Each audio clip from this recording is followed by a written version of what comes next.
আসসালামু আলাইকুম। ওয়ালাইকুম আসসালাম রাহমাতুল্লাহ। আমার এক বন্ধু প্রশ্ন করেছে, পকেটে টাকা রেখে নামাজ পড়া এটা কি হারাম? কারণ টাকার উপরে মূর্তির ছবি আর বিভিন্ন ফটোগ্রাফ থাকে। ভাই প্রশ্ন করলেন যে বেশিরভাগ লোকের নামাজ পড়ার সময় পকেটে টাকা থাকে, আর বেশিরভাগ টাকাতে বিভিন্ন রকমের ছবি থাকে, বিভিন্ন মানুষের ছবি। নামাজ পড়ার সময় যদি টাকা পকেটে থাকে বা মানি ব্যাগে, তাহলে কি এটা শিরক? আর তাই আপনি ভাবছেন যে এটা কি হারাম টাকা নিয়ে নামাজ পড়া?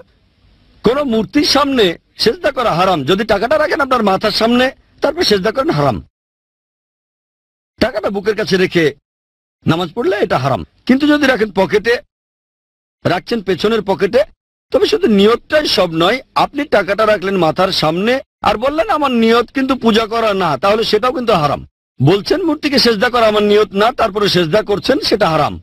নিয়ত অবশ্যই লাগবে, তবে নিয়তের পাশাপাশি কাজটাও গুরুত্বপূর্ণ। আর টাকাটা যদি মানি ব্যাগে রাখেন, সবাই মানি ব্যাগে রাখে, এখানে কে পূজা করবে? ঠিক, মানি ব্যাগটা রাখছেন পেছনের পকেটে, অবশ্য অনেকে বুক পকেটে টাকা রাখে। এখন টাকা দেখা না গেলে কোনো সমস্যা নেই, এটা অনেক সময় হয়। অনেকে বুক পকেটে টাকা রেখে নামাজ পড়ে, যখন সেজদা যায় টাকাটা তখন পড়ে যায়, তখন একটু খেয়াল রাখতে হবে। টাকাটা তুলে নিয়ে পকেটে রাখেন, সমস্যা নেই। নড়াচড়া করতে পারবেন না এমন না। যদি দেখেন কেউ ভুল করছে, সামনে দিয়ে হেঁটে যাচ্ছে, তাকে থামাতে পারেন আপনি। হাদিস বলছে থামানোর জন্য শক্তিও প্রয়োগ করতে পারেন। ঠিক, যদি এমন কিছু হয়, ধরেন পকেটে টাকা ছিল, সেটা আপনার সামনে পড়লো আর তাতে ছবি আছে, টাকাটা তুলে প্যান্টের পকেটে রাখেন যাতে আবারও না পড়ে। তা না হলে এইভাবে আপনাকে অনেকবার টাকাটা তুলতে হবে।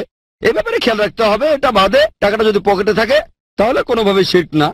পকেটে টাকা রেখে নামাজ পড়তে পারেন। যদি টাকাটা দেখা না যায়, সামনে না থাকে, তাহলে সমস্যা নেই। টাকাটা না দেখা গেলে কোনো সমস্যা নেই।